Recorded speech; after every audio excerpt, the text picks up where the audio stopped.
6යි. මේ ශ්‍රී ලංකා ගුවන් විදුලි සංස්ථාවයි. මෙන්න ප්‍රවෘත්ති. සංස්කරණය හේමන්ත හෙට්ටිගේ. ප්‍රකාශය හිමානන්ද රාජපක්ෂ. දෙවයින පුරා ඉන්ධන බෙදා හැරීම කඩිනම් හා විධිමත් කරන්නයි ජනාධිපතිතුමාගෙන් අදාළ අංශවලට උපදෙස්. පාසල් ළමයින් ප්‍රවාහනය කරන බස් හා වෑන් රථවලට ලංගම ඩිපෝවලින් ඉන්ධන. රටේ පවතින ගැටලුවලට විසඳුම් දීමේ හැකියාව ජනාධිපතිතුමා සතු බව එක්සත් ජාතික පක්ෂ මහලේකම්වරයා කියයි. දෙවයින පුරා පාසල් හෙට සිට යලි ආරම්භේ. ජාතික ඉන්ධන අවසර පත්‍ර ක්‍රමවේදය හෙට සිට දීප ව්‍යාප්ත මට්ටමින්. ගෑස් වගත් නෞකා 6ක් ඉදිරියේදී දිවයිනට. මනික් ෆොක්ස් රෝගයේ ව්‍යාප්ත වීමේ ගෝලීය අවදානමක් පිළිබඳව ලෝක සෞඛ්‍ය සංවිධානයෙන් අනතුරු වැගවීම. ශ්‍රී ලංකා පාකිස්තාන දෙවන ටෙස්ට් ක්‍රිකට් තරගය ගාල්ලේදී අද. දෙවයින පුරා ඉන්ධන බෙදා හැරීම් කඩිනම් හා විධිමත් කරන්නයි ජනාධිපති රනිල් වික්‍රමසිංහ මහතා අදාළ පාර්ශවවලට උපදෙස් දෙයි. ඉන්ධන ගැටලුව හා එහි ඉදිරි ක්‍රියාමාර්ග පිළිබඳව අගමැති කාර්යාලයේ ඊයේ පැවති සාකච්ඡාවකදී එතුමා එම උපදෙස් දුන්නේය. අධ්‍යාපන, ධීවර, සංචාරක, කෘෂිකාර්මික කටයුතු හා පොදු ප්‍රවාහන සේවයේ යෙදෙන පෞද්ගලික හා රාජ්‍ය බස් රථ සඳහා ඉන්ධන සැපයීම විධිමත් හා කඩිනම් කිරීම සම්බන්ධයෙන් එහිදී දීර්ඝ වශයෙන් සාකච්ඡා කෙරෙනි. දෙවන පුරා පාසල් හෙට සිට යලි ආරම්භ කෙරෙන බැවින් පාසල් ළමයින්ට ප්‍රවාහන පහසුකම් සැලසීම පිළිබඳව අමාත්‍ය සුසිල් ප්‍රේමජයන්ත් මහතා ජනාධිපතිතුමාගේ අවධානය යොමු කළේය. ඒ අනුව පාසල් ළමයින් ප්‍රවාහනය කරන බස් රථ හා වෑන් රථ සඳහා දෙවන පුරා පිහිටි ලංගම ඩිපෝවලින් ඉන්ධන ලබා ගන්නයි ජනාධිපතිතුමා ප්‍රවාහන අමාත්‍යවරයාට උපදෙස් ලබා දුන්නේය. ධීවර හා සංචාරක ක්ෂේත්‍ර, පොහොර බෙදා හැරීම ඇතුළු කෘෂිකාර්මික කටයුතු සඳහා මෙන්ම පොදු ප්‍රවාහන කටයුතු සඳහා ලංගම ඩිපෝ මගින් හා දෙවන පුරා පිහිටි ත්‍රිවිධ හමුදා කඳවුරු වලින් ඉන්ධන නිකුත් කිරීමටද එහිදී තීරණය කෙරිණි. ඉන්ධන පෝලිමර රැඳී සිට වාහනවලට ලබා ගන්නා ඉන්ධන වැඩිමිලට අලෙවි කිරීමේ ජාවාරම් කෙරෙහිද එහිදී සාකච්ඡාවේදී අවධානය යොමු විය. ඊට අදාළව වැටලීම් පුළුල් කර අදාළ පුද්ගලයන්ට හා කණ්ඩායම්වලට එරෙහිව නීතිය දැඩිව ක්‍රියාත්මක කරන්නයි ජනාධිපතිතුමා පොලිසියට උපදෙස් දුන්නේය. හඳුන්වා දුන් QR කේත ක්‍රමය කඩිනමින් ක්‍රියාත්මක කිරීම සම්බන්ධයෙන් සාකච්ඡා කෙරිණි. ඉදිරි ඉන්ධන මිලදී ගැනීම සහ ඊට අවශ්‍ය මුදල් සපයා ගැනීම පිළිබඳව ජනාධිපතිතුමා මුදල් අමාත්‍යාංශ හා රාජ්‍ය බැංකු නිලධාරීන් සමග දීර්ඝ ලෙස සාකච්ඡා කළේය. රටේ පවතින ගැටලු වලට විසඳුම් සැපීමේ හැකියාව වත්මන් ජනාධිපති රනිල් වික්‍රමසිංහ මහතා සතු බව එක්සත් ජාතික පක්ෂ මහලේකම් පාලිත රංගේ බණ්ඩාර මහතා කියයි. ඕනෑම පාර්ශ්වයක් සමග කටයුතු කිරීමේ හැකියාව ඔහු සතුය. ජාත්‍යන්තරයේ ඔහුට ඇති පිළිගැනීම හේතුවෙන් ශ්‍රී ලංකාවට ආධාර කිරීමට ජාත්‍යන්තරයේ සූදානමින් සිටී. එහෙත් අරගල හා විරෝධතා පවත්වමින් රට ආරාජ්‍ය කිරීමට ඇතැම් පාර්ශ්ව දරන උත්සාහය කිසිසේත් අනුමත කළ නොහැකි බව පාලිත රංගේ බණ්ඩාර මහතා කියයි. රනිල් වික්‍රමසිංහ මහතාගේ ඇඟේම තියෙනවා ජාත්‍යන්තරයත් එක්කලා කොහොමද ගනුදෙනු කරන්න කියලා. ජාත්‍යන්තර මූල්‍ය අරමුදලත් එක්ක කොහොමද ගනුදෙනු කරන්න කියලා. ඒ කලාව පුලුවන් නිසා තමයි රනිල් වික්‍රමසිංහ මහතා සති 6ක් ඇතුළත අගමැති ධූරයේ ඉඳගෙන ගෑසුයි, තෙලුයි, පොහොරයි, බෙහෙතුයි, සහන දෙන ඒවයි, ඉඩම් ඔප්පු දෙන ඒවයි මේ සියල්ල කරන තැනට රට ගෙනියන්න පුළුවන් උනේ. අනිත් එක ලෝකෙ මිනිස්සු ලංකාවේ මිනිසුන්ට වඩා රනිල් වික්‍රමසිංහ කියන කර ගරු කරන විශ්වාසය තියෙනවා. ඒ විශ්වාසය මත තමයි ලෝකෙන් සහයෝගය ලැබෙන්නේ. පොඩි කාලයක් දෙන්න. ඔබට ජීවත් වෙන්න පුළුවන් රටක් බවට ගරු ජනාධිපති රනිල් වික්‍රමසිංහ මහත්මයා ප්‍රධාන රජය ඒ කටයුත්ත ඔබට කරලා දෙනවා. ඒක නිසායි ඉන්පස්සේ අනාගතයේ හොඳ වේවි. ඒක කරගෙන යනකොට මේ බොරු කුමන්ත්‍රණ කාර්යයන්ට කැරලිකාරයන්ට විනාශ කරන්න දෙන්න එපා. රජය සහ රාජ්‍ය අනුමත පෞද්ගලික පාසල් හෙට සිට යලි ආරම්භ කරන බව අධ්‍යාපන අමාත්‍යාංශය නිවේදනය කරයි. නැවත දැනුම් දෙන තුරු පාසල් පැවැත්වෙන්නේ සතියේ සඳුදා, අඟහරුවාදා හා බ්‍රහස්පතින්දා දිනවල පමණි. බදාදා සහ සිකුරාදා සිසුන්ට නිවෙස් පෙළ සිට ඉගෙනුම් කටයුතු වල නිරත විය හැකි බව අධ්‍යාපන අමාත්‍යාංශය පවසයි. නැතහොත් මාර්ගගත ඉගැන්වීම්ද සිදු කෙරේ. ජනතාවට වඩා හොඳ දුම්රිය සේවාවක් සැපයීමේ ඉලක්කය බව දුම්රිය සාමාන්‍ය අධිකාරී ධම්මික ජයසුන්දර මහතා කියයි. ඒ අනුව නව දුම්රිය කිහිපයක් දහවනට එක් කර තිබේ. සත්‍යන්තවලදී කොළඹ සිට බදුල්ල දක්වා අමතර දුම්රියක් එක් කර තිබේ. නාවලපිටිය දක්වා නව දුම්රිය ගමන් වාර 4ක් ඊයේ සිට ආරම්භ කෙරිණි. ඉදිරියේදී තවත් අමතර දුම්රිය දහවරට එක් කරන බව සාමාන්‍ය අධිකාරිවරයා අප කළ විමසුමකදී පැවසිය. නව දුම්රිය ගාස්තු ඊයේ සිට ක්‍රියාත්මකයි. තවදුරටත් අදහස් දැක්වූ දුම්රිය සාමාන්‍ය අධිකාරිවරයා හැකිතරම් උත්සාහ කරනවා මකින්ට වඩා වැඩිපුර සේවයක් ලබා දෙන්න. නමුත් දුම්රිය කට්ටල සහ කාර්ය මණ්ඩලයේ තියෙන සීමාකාරී සාධක නිසා අපිට අර ඉක්මනින් මේක කරන්න බෑ. අවශ්‍ය කටයුතු සලසාගෙන තමයි අපිට දුම්රිය ගමන් වාර වැඩි කිරීම හා දුම්රිය සඳහා මගී පෙට්ටි එකතු කිරීමේ හැකියාව තියෙන්නේ. මකින්ගෙන් මම ඉල්ලා සිටිනවා දුම්රිය දෙපාර්තමේන්තුව මේ අවස්ථාවේදී හැකියපමණ කටයුතු කරනවා ඔබට හොඳ සේවයක් ලබා දෙන්න. ඉන්න දුම්රිය සේවය භාවිතා කිරීමේදී තේරුම් අරගෙන දුම්රිය කාර්ය මණ්ඩලයට අපහසුයක් වන පරිදි කටයුතු නොකර අපිට අවශ්‍ය සහයෝගය ලබා දෙන්න කියලා. මේ ප්‍රවෘත්ති ප්‍රකාශය ශ්‍රී ලංකා ගුවන් විදුලි සංස්ථාවෙන්.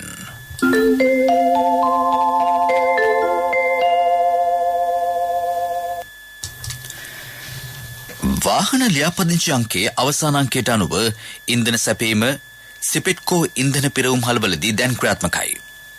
අද ඉන්ධන නිකුත් කෙරෙන්නේ ලියාපදිංචි අංකයේ අවසාන අංකය ලෙස 3, 4, 5 ඇති රථ වාහන සඳහා පමණි.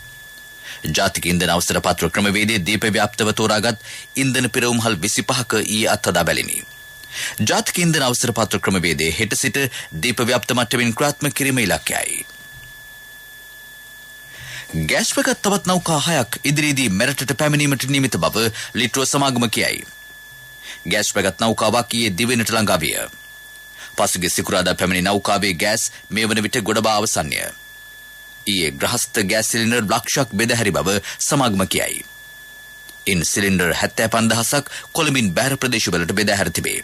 ලබන මාසයේ වර විට ගෑස් සිඟිය මුළුමනින්ම පහවනු ඇතයි ලිට්‍රෝ සමාගම විශ්වාසය පළ කරයි. මෙරට කෘතහස්ත දේශපාලඥයෙකු වූ ධර්මසිරි සේනානායක මහතා මේ ගොස් අදට වසර 22ක් සපිරේ. 1970 මහමැතිවරණයේදී ශ්‍රී ලංකා නිදහස් පක්ෂයේ දැදිගම ආසනයට තරඟ කරමින් ඔහු සිය දේශපාලන ගමන ආරම්භ කළේය. ඔහුගේ ප්‍රතිවාදියා වූයේ හිටපු අග්‍රාමාත්‍ය ඩඩ්ලි සේනානායක මහතායි. 1989 දී ධර්මසිරි සේනානායක මහතා පළමු වරට පාර්ලිමේන්තුවට පිවිසියේය. 1994 පොදු පෙරමුණු රජයේ ජනමාධ්‍ය සංචාරක හා ගුවන් සේවා අමාත්‍යවරයා වූයේ ඔහුයි. සේනානායක මහතා දීර්ඝ කාලයක් ශ්‍රී ලංකා නිදහස් පක්ෂයේ මහ ලේකම්වරයා ලෙස කටයුතු කළේය. ඔහු ලෝක සංචාරක සංවිධානයේ සභාපතිවරයා ලෙසද කටයුතු කර තිබේ. මේ වසරේ පැවැත්වීමට නියමිතව තිබූ දහම් පාසල් සිසු නිපුණතාගේ වැඩසටහන නියමිත දිනවල පැවැත්වීමට නොහැකි වනු ඇතැයි බෞද්ධ කටයුතු කොමසාරිස් ජෙනරාල් සුනන්ද කාර්යපෙරුම් මහතා කියයි. රටේ පවතින ඉන්ධන ගැටලුව, ප්‍රවාහන දුෂ්කරතා සහ සිසු ප්‍රායෝගික ගැටලු හේතුවෙන් මෙම තීරණය ගෙන තිබේ. දහම් පාසල් සිසු නිපුණතා ප්‍රාදේශීය ඇගීම් වැඩසටහන ලබන වස 4 වෙනිදා පැවැත්වීමට නියමිතව තිබිනි.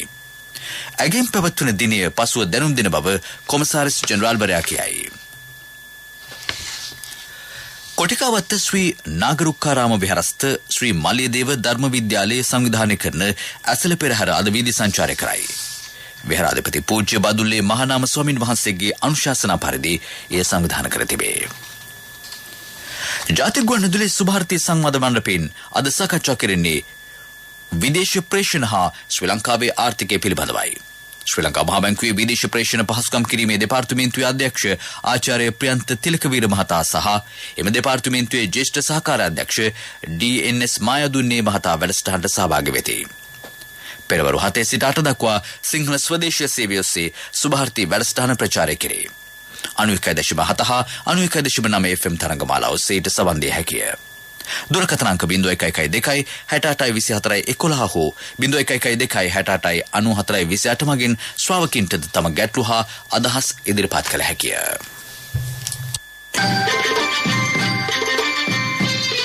ප්‍රමුඛ පුවත් ඔබ වෙත ගෙනෙන්නේ සෑම ගෙදරකම සිටිය යුතු වෙද මහත්මයා සිද්ධාලේප. හෙට විශේෂ ඩෙංගු මර්ධන දිනයක් ලෙස සෞඛ්‍ය අමාත්‍යාංශය ප්‍රකාශයට පත් කර තිබේ. වර්තමානයේදී දිවෙන පුරා ඩෙංගු රෝගය අධි වසංගත තත්වයකින් පැතිර යාමේ අවදානමක් පවතින බව අමාත්‍යාංශය කියයි. මේ වසරේ මේ දක්වා දිවෙන පුරා ඩෙංගු රෝගීන් 43000කට අධික සංඛ්‍යාවක් හඳුනාගෙන තිබේ. මේ මාසයේ මේ දක්වා හඳුනාගෙන ඇති සංඛ්‍යාව 8000ක් පමණ වේ. රාජ්‍ය හා පෞද්ගලික ආයතන, පාසල්, ඉදිකිරීම් පරිශ්‍ර, කර්මාන්ත ශාලා හා වෙනත් පොදු ස්ථාන මදුරන් බෝවීමේ අවදානම වැඩි ස්ථාන බව කීට විද්‍යා සමීක්ෂණ වාර්තාවලින් හෙළිවේ. ප්‍රේම පුවත. ඔබ වෙත ගෙන ආවේ සිද්ධාලේප ලක්පියාව. ශක්ති හඬ අවධානය පිණිසයි. උණරෝග ලක්ෂණ පෙන්නුම් කරන්නේ නම් වහා වෛද්‍ය ප්‍රතිකාර සඳහා යොමු වන්නයි සෞඛ්‍යාංශ ජනතාවට දැනුම් දෙයි. වෛරස් උණ, ඉන්ෆ්ලුවෙන්සා, මියුණ සහ ඩෙන්ගු රෝග මේ දිනවල සීඝ්‍රයෙන් ව්‍යාප්ත වෙමින් පවතී. වෛද්‍ය නිර්දේශයකින් තොරව වේදනානාශක හෝ ඖෂධ වර්ග භාවිතා නොකරන්නයිද සෞඛ්‍යාංශ දැනුම් දෙයි. වාර්තා වන කොරෝනා ආසාදිතයින් සංඛ්‍යාවද ඉහළ යමින් පවතී. සෞඛ්‍ය අමාත්‍යාංශය පවසන්නේ කොරෝනා ආසාදිතයින් 72 දෙනෙකු ඊයේ හඳුනාගත් බවයි. සෞඛ්‍ය සේවා අධ්‍යක්ෂකවරයා ඊයේ එක් කොරෝනා මරණයක් තහවුරු කළේය. විදෙස් පුවත්.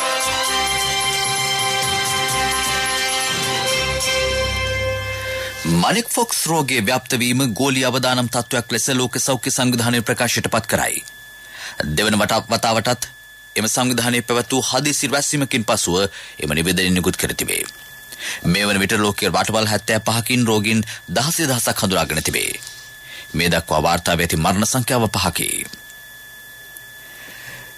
චීන ජනාධිපති ෂී ජින්පින් මහතා සහ ඔහු ප්‍රමුඛ දේශපාලඥයින් කොරෝනා වෛරසයට එරෙහිව එන්නත් කරන්නට ලක්ව ඇතැයි චීන සෞඛ්‍ය අමාත්‍යාංශය පවසයි. එබැවින්ද චීනය නිෂ්පාදනය කරන ලද්දකි. දේශපාලන නායකින් එලෙස එන්නත් කරන්නට ලක්වීම ඒ පිළිබඳව ජනතාව තුළ විශ්වාසයක් ගොඩනැගවීමට ඉබහල් වූ බව සෞඛ්‍ය අමාත්‍යාංශය සඳහන් කරයි. පෙරසර සංවර්ධනයක පුවත් සම්පින්ඩනය සංවර්ධන පුවත්.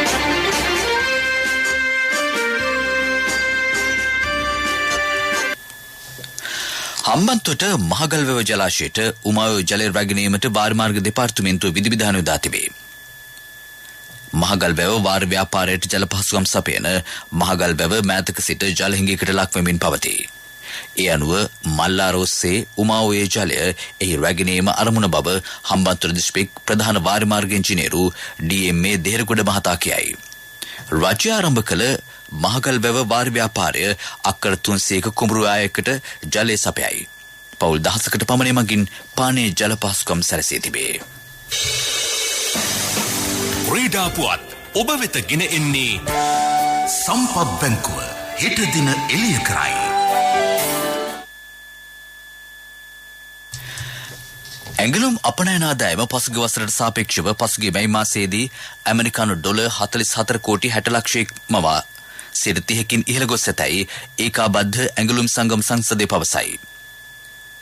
එම සංසදය නිකුත් කළ නිවේදනයේ සඳහන් වන්නේ ඇඟලුම් කර්මාන්තයේ මෙරට දළදේශීය නිෂ්පාදිතයින් 6%කට දායකත්වය සපයන බවයි.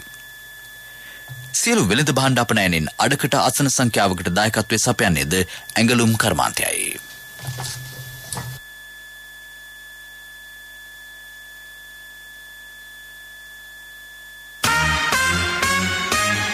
ව්‍යාපාරික පුවත් ඔබ වෙත ගෙන එන්නේ මේ අභියෝගාත්මක කාලයේ NSB වෙතින් අඩුම කාලෙන් වැඩිම පොලිය. ඔබේ කෙටි කාලින ඉතුරුම් තැන්පතුවට මාස 3න් 20%ක මාස 7න් 22%ක ආකර්ශනීය පොලියක්. ළඟම NSB ශාඛාවට හෝ ප්‍රධාන තැපැල් කාර්යාලයට අදම එන්න. 100% රාජ්‍ය ආරක්ෂාව සහිත එකම බැංකුව NSB. ව්‍යාපාරික පුවත් ඔබ වෙත ගෙන ආවේ මේ අභියෝගාත්මක කාලයේ NSB වෙතින් අඩුම කාලෙන් වැඩිම පොලිය. ඔබේ කෙටි කාලින ඉතුරුම් තැන්පතුවට මාස 3න් 20%ක මාස 7න් 22%ක ආකර්ශනීය පොලියක්. ළඟම NSB ශාඛාවට හෝ ප්‍රධාන තැපැල් කාර්යාලයට අදම එන්න. 100% රාජ්‍ය ආරක්ෂාව සහිත එකම බැංකුව NSB. ආර්ථික පුවත් ආවරණය ඔබේ ඕනම අවශ්‍යතාවයකට සුදුසු මූල්‍ය විසඳුම් දෙන එන අය දියුණු වෙන අය එන LOLC සමූහය එන්න දියුණු වෙන්න. රජයේ රැකියා ලැබෙන තුරු නොසිට ස්වයං රැකියා සඳහා යොමු වන ව්‍යවසායකින් බිහි කිරීම අත්‍යවශ්‍ය බව ජාතික තරුණ සේවා සභාවේ සභාපති සහ අධ්‍යක්ෂ රවින්ද්‍ර සමරවික්‍රම මහතා කියයි. මෙරට තරුණ පරපුරට වැඩි වශයෙන් රටේ සංවර්ධනයට දායක කරගත යුතු බව ඔහු සඳහන් කරයි. ඒ පිළිබඳව තවදුරටත් පැහැදිලි කරන සමරවික්‍රම මහතා රටට හුස්ම ගන්න බැරි වෙලාවේ අපි ඔක්කොම එකතු වෙලා පපුව තද කරලා හරියන්නේ නැහැ. තරුණයන්ට කියන්නේ මේක ජීවත් කරන්න හුස්ම පිඹින්න බලය තියෙන ශක්තිය තියෙන තරුණයා ගාව. ඒ නිසා පුළුවන් තරම් මේ රටට ආදරය කරන තරුණ එකතු වෙලා මේ රට ගොඩ නගන්න ඔබගේ දායකත්වයේ සපයන්න ඕනේ. ඒ නිසා බෝඩ් ලෑල්ලක් අරගෙන පොළොම ගුරු අරගෙන කෑකෝ ගැහුවා කියලා මේක ඩොලර් එන්නේ නැහැ. හැබැයි ඩොලර් ගේන්න පුළුවන් මැෂින් එක තියෙන ඒගොල්ලෝ ගාව. ඒගොල්ලන්ට අවශ්‍ය නායකත්වය දෙන්න ඕනේ පරිපාලනය සහ දේශපාලන. ඒ නිසා මේක නියම විදිහට ගලප ගත්තොත් මේ රට දියුණු කරගන්න බැරි රටක් නන් නෙමෙයි. ඒ නිසා රට දාලා යනවා නෙමෙයි. මේ රටේ ඉන්න පුළුවන් තාම සුන්දර රටක්. හොඳ රටක්. ඒ නිසා මම තරුණයන්ට කියන්නේ ඔබගේ ශක්තිය අද ඉඳන් මේකට දෙන්න. ඒ වෙනුවෙන් ජාතික තරුණ සේවා සභාව වැඩපිළිවෙල ගණනාවක් ලෑස්ති කරලා තියෙන තරුණයා බල සම්පන්න කරන්න. මගේ මහත්තයා දාපු මේ රත්තරන් මුද්ද තමයි මගේ ජීවිතේ. LOLC එකට ඔයාලගේ රත්තරන් පණ වගේ. ඔයාලගේ රන් බහන්න අපි ළඟ තියනකල් ඔයාලට ජීවිත රක්ෂණයකුත් දෙන්නේ අපි විතරයි. වෙලාවට ගෙවා ගන්න බැරි වුණොත් ඔයාලගේ රත්තරන් කොහොම හරි ඔයාලටම දෙන එකයි අපේ ප්‍රතිපත්තිය. ගෙවා ගන්න අමාරුනොත් අපි කතා කරලා විසඳුමකුත් දෙනවා. මුද්දට මං හිතපු නැති ගාණක් හම්බුණා. ආපු ගමන් වැඩෙත් උනා. වටිනා තෑග්ගකුත් හම්බුණා. LOLC එක කරන ගනුදෙනුවක් රත්තරන් වටින ගනුදෙනුවක් කියන්නේ ඒකනේ. LOLC ෆයිනෑන්ස් රන් සවි රන් ණය සේවාව. රත්තරන්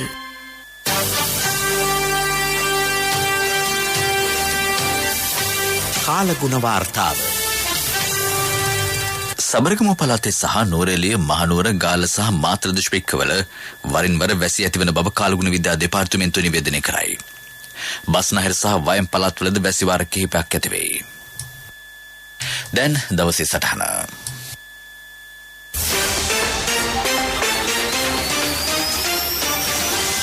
ඉන්ධන හල් හිමියන් අතරින් වැඩි පිරිසක් මහජනතාවට ඉන්ධන ලබා දීම වෙනුවට ඉන්ධන මාෆියාවක් ක්‍රියාත්මක කරමින් සිටී. රජය මගින් එක් එක් කාණ්ඩවල වාහනවලට ඉන්ධන ලබා දිය යුතු ප්‍රමාණයන් තීරණය කර තිබේ. ඒත් ඉන්ධන හල් හිමියන්ගේ හිතවතුන්ටද පොම්පකරුවන්ගේ හිතවතුන්ටද වෙනම හැන්දකින් බෙදීම නිසා දවස් ගණන් පෝලිම් වල ගත කරන ජනතාව දැඩි අපහසුතාවයට පත්වෙයි. එම නිසා ඔවුන්ට හිස් අතින් ආපසු යාමට සිදු වී තිබේ. මේ ආකාරයෙන් වංචනික ලෙස ඉන්ධන ලබා දෙන පිරිසට සීමා කර ඇති මුදලට නොව ඔවුන්ගේ ටැංකිය පිරෙන තරමටම ඉන්ධන ලබා දීම සිදු කරයි. ඊට අමතරව ඉන්ධන පොම්පකරුවන්ටද පගාව ලබා දෙන බවට තොරතුරු වාර්තා වෙයි. පාතාලයේ බලවතුන්ටද මුදල් සීමාව නොසලකා හැර ඉන්ධන ලබා දීම සිදු කරයි. මෙම ගැටලුවෙන් බැටකන්නේ අහිංසක ජනතාවයි. දවස් ගණන් පෝලිම් වල සිට ආපසු හැරී යාමට සිදු වූ විට ඔවුන් ගැටුම් ඇති කරගනී. පසුගිය දින කිහිපය පුරාම මෙවැනි ගැටලු වාර්තා විය. එසේම ඉන්ධන හල්වල කළු කඩ මිලද දැන් රුපියල් 3000 ඉක්මවා ගොස් තිබේ. මෙවැනි ඉහළ මිල ගණන් වලටද ඉන්ධන ලබා ගන්නා පිරිසක් රට තුල සිටිති. ඉදිරියේදී ක්‍රියාත්මක වීමට නියමිත තාක්ෂණික ක්‍රමයේද මගහැර ඇතමුන් මෙලෙස වංචනික ආකාරයට ඉන්ධන ලබා ගැනීමට කටයුතු කිරීමේ සූදානමකද සිටී. රට පුරා සිදු කරන වැටලීම් වලදී වංචනිකව ඉන්ධන ළඟ තබාගත් පිරිස් පිළිබඳවද වාර්තා වෙයි. මේ ජාවාරම් නවතින තෙක් මේ රටේ සාධාරණ වෙළඳාමක් හෝ සේවාවක් පවත්වාගෙන යන්නේ කෙසේදයි ජනතාව ප්‍රශ්න කරති.